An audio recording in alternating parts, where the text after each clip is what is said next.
The time has come to mix these little girls with those big girls.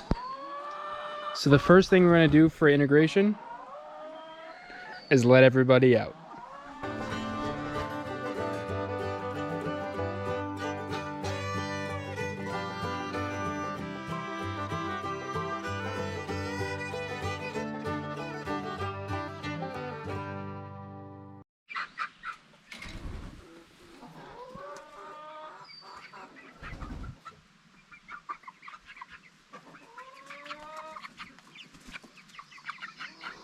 Here these girls go. So anytime you're integrating, you want to do it slowly. So what we've been doing recently is been letting these girls free range out in the shared space at the same time as these other girls. And that's kind of the first step to kind of get used to each other, besides the fact that they're near each other right now and they can see each other. It's to let them out in some shared space to kind of integrate together.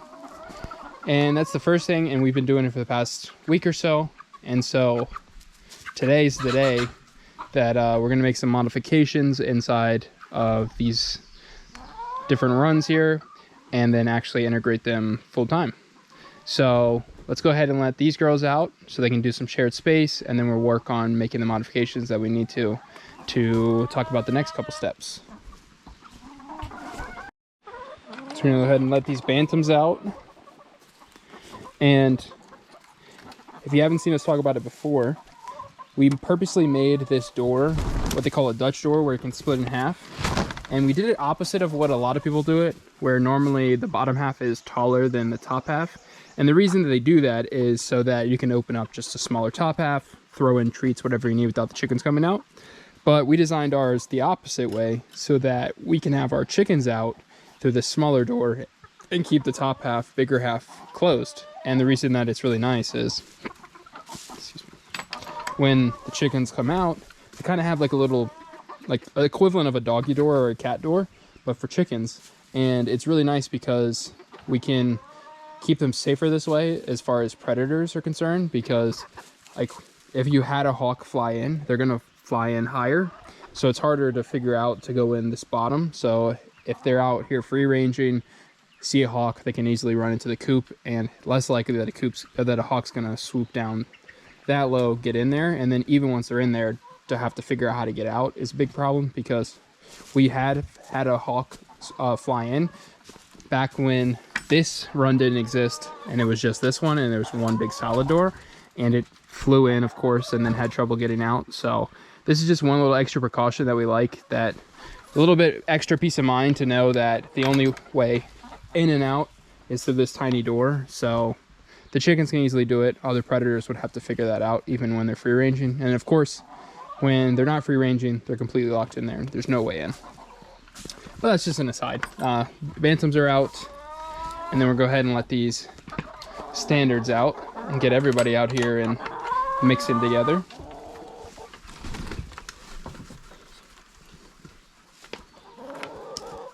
And the reason I'm letting everybody out, like I said earlier, is one, for them to mix together, kind of get used to each other in a shared space, which is nice. And then two, one of the first things I need to do today is take down this tarp. The run was fully enclosed in a tarp over the winter to kind of keep the rain, snow, wind off of them. But now the weather's plenty warm enough that we're going to pull that down, and it'll just give some more air, some more circulation, especially with mixing in new girls. And honestly, it allows them to see farther, see other things, get a little more distracted, hopefully to keep eyes off of the new girls and just onto things outside. So I let them out so I can take this tarp down, because it is a little scary for the chickens if they're inside the run and can't go anywhere. If you start pulling down the tarp, it can frighten them. But now they're all out of here. Let's take down the tarp. That's the first thing, and then we'll go into some other things that we're doing to let these girls come out full time. You can see they work out their little pecking order between the ones that are all the same age. So it'll be fun to see them trying to work it out with these other girls too. All right, so now we have that tarp down. Everything looks so much better, so much more open. You can see, 360 around throughout the whole coop, whole run, I should say. So everything looks good there. So let's talk a little bit about how we're going to integrate these new girls, and then we'll show you the setup. So there's 6 girls over here that are new.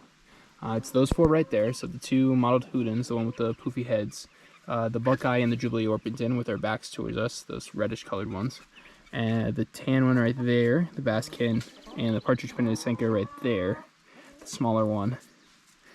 So those are 6. They're all standard breeds, so meaning that they're going to get normal size. Those 2 girls that are with them right now, this girl right here, they're all standard. So they're going to get around that size when they're fully grown. So you can see they still have a good amount of growing to do, but they're, I think, 9 going on 10 weeks now, so they are plenty old enough to be integrated and kind of get used to each other. So out of these 6, the 2 crested breeds right here, mottled Hootens and the Baskin, that tan one, though they're going to go with the Bantams because the cresteds are going to go with them no matter what, just because I don't want to get them to get picked on. Because with the standard breeds, there's a lot more hierarchy between them, a lot more pecking order, squabbles and things like that, and also size differences. So I don't want their little feathers to get picked out because that can happen a lot.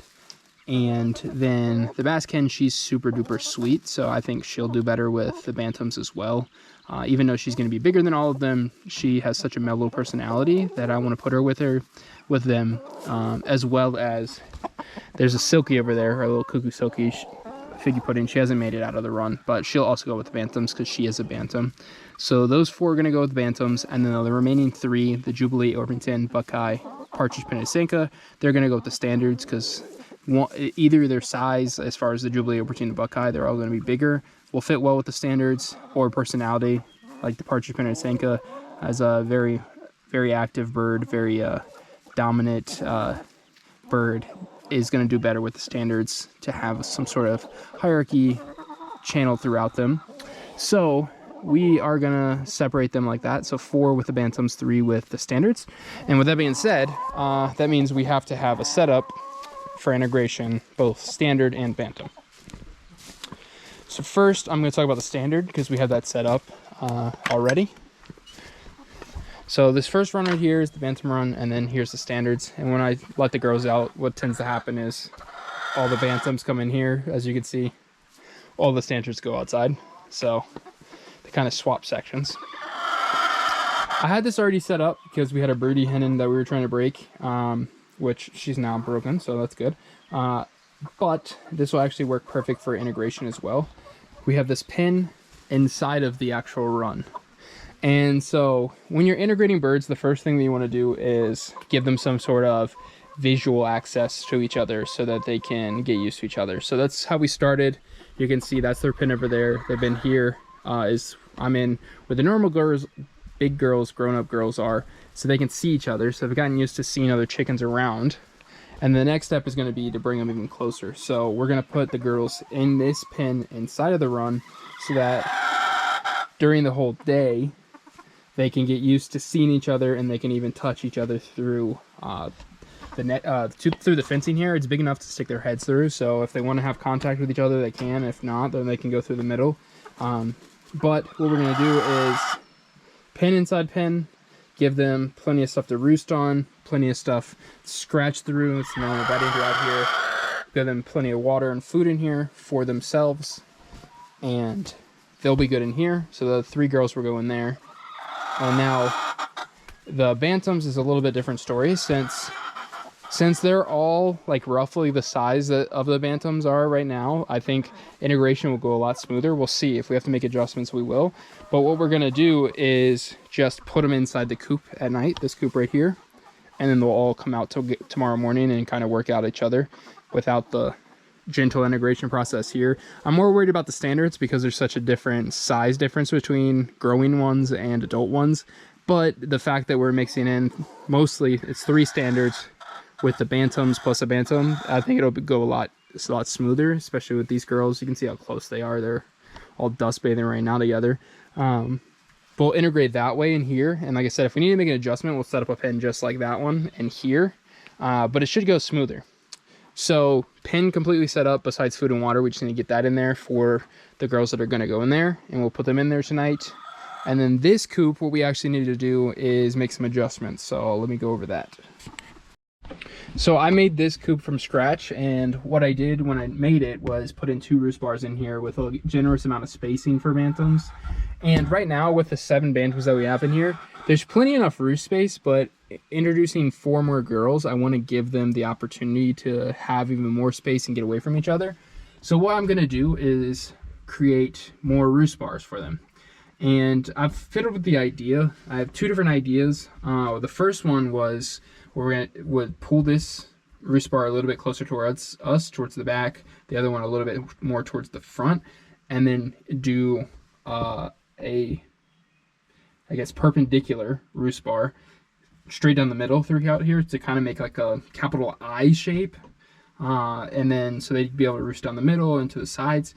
But I think the other option I had, in which I think of what I'm gonna do, is kind of give them a little bit of like a stadium stair step seating. So what I'll do is pull this one a little bit closer towards us and attach it underneath this board here. So it'll be the highest. And the one at the front, I'll just move a little bit forward. It'll be the lowest. And then I'll put one kind of in the middle, both direction this way and height wise, middle. And so it'll give them a 3-tiered kind of system. That way it gives them, even though there's going to be a 3rd roost bar in here that horizontally is going to now make the spacing closer, the fact that I'm adding the element of height difference in with the horizontal spacing, it should give them a good enough amount of room that they're not going to be pooping on each other or touching each other if they're on the different roost bars. So that's basically what I'm going to do. I just talked about it. It probably made no sense, but I'm going to go measure, cut, and then start working on installing them, and then hopefully it'll look like it's suitable for everybody. So let's get started on that, and then they should be good. I got all the wood measured and cut for the new roost bars in here. So I want to do some cool editing or something of. This is the before.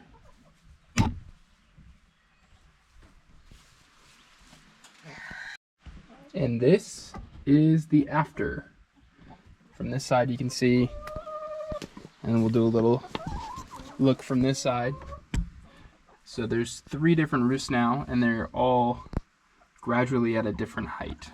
So it's not too drastic, but it's enough that it'll get a little bit more space in between them with the 3, and it'll have plenty of room for the girls. So that's good. All we got to do tonight is put them in there, put the other girls in the other run. And then the very last thing, and this is very important if you are going to integrate birds, you want to make sure that, hey Quinn, that you fill up whatever food and feeder, whatever feeder and water, to make sure there's plenty enough to account for the new birds. And when it comes to the food, if your older girls are laying eggs and are on a layer feed, you want to make sure that you put everybody on a chick feed. And the reason being is that a layer feed has extra calcium that is expelled when they lay their eggs. But if the younger girls, which they're not going to be laying yet, then they can't expel that extra calcium, which causes problems as it builds up inside their body.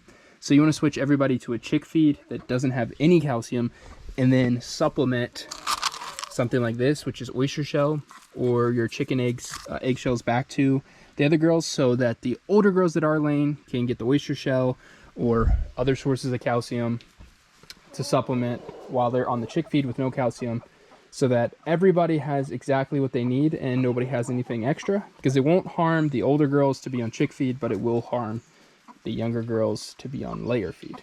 So you want to make the switch for everyone that has access to the food to be on chick feed, which that's how it's going to be in here. Just one full container of chick feed for everyone. And then in here, we're going to keep the layer feed here for the big girls.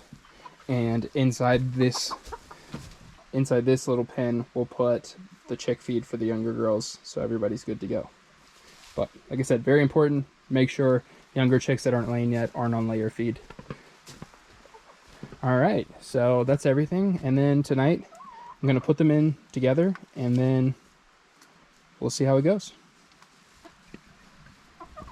Thanks for watching, and until next time, stay perfect.